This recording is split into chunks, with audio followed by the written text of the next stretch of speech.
Bíblia falada e comentada. E outra vez começou a ensinar junto do mar, e ajuntou-se a ele grande multidão, de sorte que ele entrou e assentou-se num barco, sobre o mar, e toda a multidão estava em terra junto do mar. E ensinava-lhes muitas coisas por parábolas, e lhes dizia na sua doutrina: Ouvi, eis que saiu o semeador a semear. E aconteceu que, semeando ele, uma parte da semente caiu junto do caminho, e vieram as aves do céu, e a comeram. E outra caiu sobre pedregais, onde não havia muita terra, e nasceu logo, porque não tinha terra profunda. Mas, saindo o sol, queimou-se, e, porque não tinha raiz, secou-se. E outra caiu entre espinhos e, crescendo os espinhos, a sufocaram e não deu fruto. E outra caiu em boa terra e deu fruto, que vingou e cresceu, e um produziu 30, outro 60, e outro 100. E disse-lhes: Quem tem ouvidos para ouvir, ouça. E, quando se achou só, os que estavam junto dele com os 12 interrogaram-no acerca da parábola. E ele disse-lhes: A vos é dado saber os mistérios do reino de Deus, mas aos que estão de fora todas estas coisas se dizem por parábolas. Para que, vendo, vejam, e não percebam, e, ouvindo, ouçam, e não entendam, para que não se convertam, e lhes sejam perdoados os pecados. E disse-lhes: Não percebeis esta parábola? Como, pois, entendereis todas as parábolas? O que semeia, semeia a palavra. E, os que estão junto do caminho são aqueles em quem a palavra é semeada, mas, tendo a eles ouvido, vem logo Satanás e tira a palavra que foi semeada nos seus corações. E da mesma forma os que recebem a semente sobre pedregais, os quais, ouvindo a palavra, logo com prazer a recebem.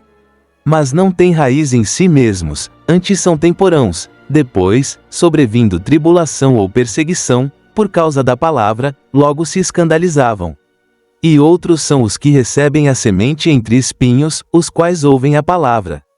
Mas os cuidados deste mundo, e os enganos das riquezas e as ambições de outras coisas, entrando, sufocam a palavra, e fica infrutífera.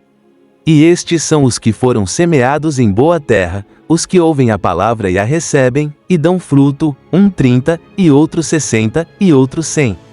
E disse-lhes: Vem porventura a candeia para se meter debaixo do alqueire, ou debaixo da cama?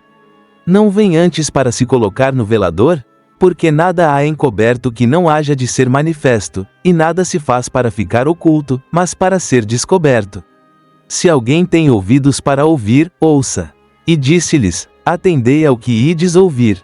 Com a medida com que medirdes vos medirão a vós, e ser-vos-á ainda acrescentada a vós que ouvi. Porque ao que tem, ser-lhe-á dado, e, ao que não tem, até o que tem lhe será tirado. E dizia: O reino de Deus é assim como se um homem lançasse semente à terra. E dormisse, e se levantasse de noite ou de dia, e a semente brotasse e crescesse, não sabendo ele como. Porque a terra por si mesma frutifica, primeiro a erva, depois a espiga, por último o grão cheio na espiga. E, quando já o fruto se mostra, mete-se-lhe logo a foice, porque está chegada a ceifa. E dizia: A que assemelharemos o reino de Deus? Ou com que parábola o representaremos? É como um grão de mostarda, que, quando se semeia na terra, é a menor de todas as sementes que há na terra. Mas, tendo sido semeado, cresce, e faz-se a maior de todas as hortaliças, e cria grandes ramos, de tal maneira que as aves do céu podem aninhar-se debaixo da sua sombra. E com muitas parábolas tais lhes dirigia a palavra, segundo o que podiam compreender. E sem parábolas nunca lhes falava, porém, tudo declarava em particular aos seus discípulos. E, naquele dia, sendo já tarde, disse-lhes: Péssemos para o outro lado. E eles, deixando a multidão, o levaram consigo, assim como estava, no barco, e havia também com ele outros barquinhos. E levantou-se grande temporal de vento, e subiam as ondas por cima do barco, de maneira que já se enchia. E ele estava na popa, dormindo sobre uma almofada, e despertaram-no, dizendo-lhe: Mestre, não se te dá que pereçamos? E ele, despertando, repreendeu o vento, e disse ao mar: Cala-te, aquieta-te. E o vento se aquietou, e houve grande bonança. E disse-lhes: Por que sois tão tímidos? Ainda não tendes fé? E sentiram um grande temor, e diziam uns aos outros: Mas quem é este, que até o vento e o mar lhe obedecem? Comentários de Marcos capítulo 4. Jesus falava por parábolas e, através das histórias que contava, ensinava as pessoas. Essas histórias eram parábolas. A parábola usa cenas conhecidas para explicar verdades espirituais. Este método de ensino obriga o ouvinte a pensar, e oculta a verdade a quem é muito obstinado ou tem prejuízos para atender o ensino que lhes dá. A maioria das parábolas tem um ponto central, pelo qual devemos ser cuidadosos em não ir além do que Jesus quis ensinar. A semente se plantava ou semeava à mão. Os agricultores foram pelo terreno lançando punhados de sementes que tiravam de uns sacos grandes que tinham pendurados dos ombros. As plantas não cresciam na ordem que crescem agora graças à maquinaria que se usa para as plantar. Por destros que fossem os agricultores, não podiam evitar que as sementes caíssem no caminho ou entre as pedras e os espinhos, nem que as arrastasse o vento. Lançavam as sementes em abundância e obtinham que grande parte destas caíssem em boa terra, assegurando a colheita. Escutamos com nossos ouvidos, mas há uma forma mais profunda de ouvir, com o coração, necessária para captar o sentido espiritual das palavras do Jesus. Algumas pessoas na multidão procuravam alguma evidência contra o, outros em realidade queriam aprender e crescer. As palavras do Jesus são para os que lhe buscam com sinceridade. Algumas pessoas não entendem a verdade de Deus porque não estão preparadas. Deus revela sua verdade aos que desejam andar nela, aos que querem vivê-la. Quando você fala de Deus, sem dúvida não o entenderão se não estarem ainda preparados. Seja paciente e aproveite cada oportunidade para falar da verdade de Deus. Peça que o Espírito Santo abra o coração de seus ouvintes para que recebam a verdade e a experimentem. As 4 classes de estou acostumado a representam 4 maneiras diferentes em que a gente reage à palavra de Deus. Pelo general, pensamos que Jesus falava de 4 classes distintas de pessoas. Mas o também falava de 1. Diversas épocas ou fases na vida da pessoa, ou 2. Como estamos dispostos a receber a mensagem de Deus em alguns aspectos de nossa vida, e como o rechaçamos em outros. Por exemplo, você possivelmente seja receptivo a Deus quanto a seu futuro, mas fechado respeito a como usar seu dinheiro. Talvez é como a boa terra quanto às demandas de adoração de Deus, mas como o rochoso respeito às suas demandas de dar aos necessitados. Devemos procurar, sempre, ser como a boa terra em cada aspecto de nossa vida. As preocupações mundanas, a falsa sensação de segurança que produz a prosperidade e o desejo pelas coisas, infestaram aos discípulos do primeiro século tal como o fazem hoje. Com quanta facilidade as rotinas diárias se recarregam de coisas. Uma vida cheia de buscas materiais nos deixa surdos ante a palavra de Deus. Mantenha-se firme a fim de ouvir quando Deus fala. Se um abajur não ajuda a ver, de nada serve. Está nossa vida mostrando a outros como é possível encontrar a Deus e viver para o? Se não ser assim, pergunte-se que almudes ocultam sua luz.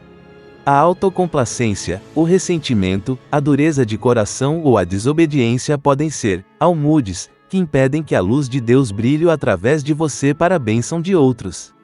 A luz da verdade do Jesus nos revela, não se esconde. Mas não estamos em capacidade de ver nem usar toda essa verdade agora mesmo. Solo na medida que pomos os ensinos de Deus em prática entenderemos e veremos mais dessa verdade. A verdade é clara, mas nossa capacidade para compreendê-la é imperfeita. Na medida que obedeçamos, iremos aguçando nossa visão e aumentando nossa compreensão. Esta frase significa simplesmente que temos o dever de usar bem o que temos. Não é questão de quanto temos, mas sim de como usamos o que temos. Esta parábola sobre o reino de Deus, narrada unicamente pelo Marcos, revela que o crescimento espiritual é um processo contínuo e gradual que culmina em uma colheita de maturidade espiritual. Podemos entender o processo de crescimento espiritual comparando-o com o lento mas seguro crescimento de uma planta. Jesus usou esta parábola para explicar que até o cristianismo tinha um começo muito pequeno, chegaria a crescer até transformar-se em uma comunidade mundial de crentes. Quando se sentir sozinho em sua relação com Deus, lembre-se que está construindo um reino mundial. Tem fiéis seguidores em cada parte do mundo e nossa fé, não importa quão pequena seja, pode juntar-se com a de outros para obter grandes costure. Jesus adaptou seus métodos à capacidade e os desejos de entender de sua audiência. Não falou em parábolas para confundir, mas sim a fim de desafiar aos que sinceramente o buscavam a descobrir o verdadeiro sentido de suas palavras. Muitas dos ensinos do Jesus foram contra a hipocrisia e os motivos impuros, tão comuns nos líderes religiosos. Se tivesse falado diretamente contra eles, seu ministério público se teria visto embaraçado. Os que escutavam de verdade ao Jesus podiam entendê-lo. O Mar da Galileia está a pouco mais de 200 metros sob o nível do mar e se encontra rodeado de montanhas. Os ventos sopram com bastante intensidade nas regiões próximas ao mar e provocam violentas e inesperadas tormentas. Os discípulos eram pescadores experimentados, toda sua vida pescou naquele lago, mas nesta tempestade o pânico os dominou. Os discípulos se assustaram porque a tempestade ameaçava destruí-los e parecia que Jesus não se dava conta nem se preocupava do que acontecia. Era uma tempestade física, mas há tormentas que se produzem também em outro sentido.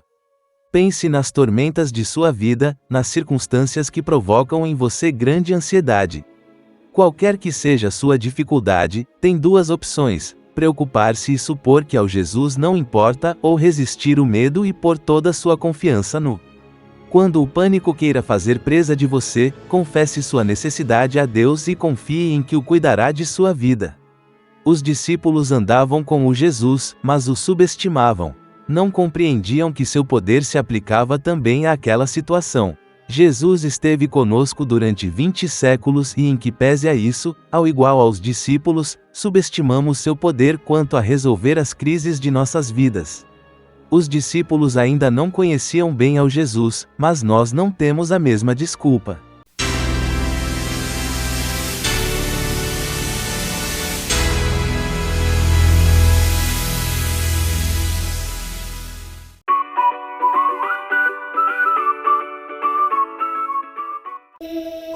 A Bíblia falada e comentada.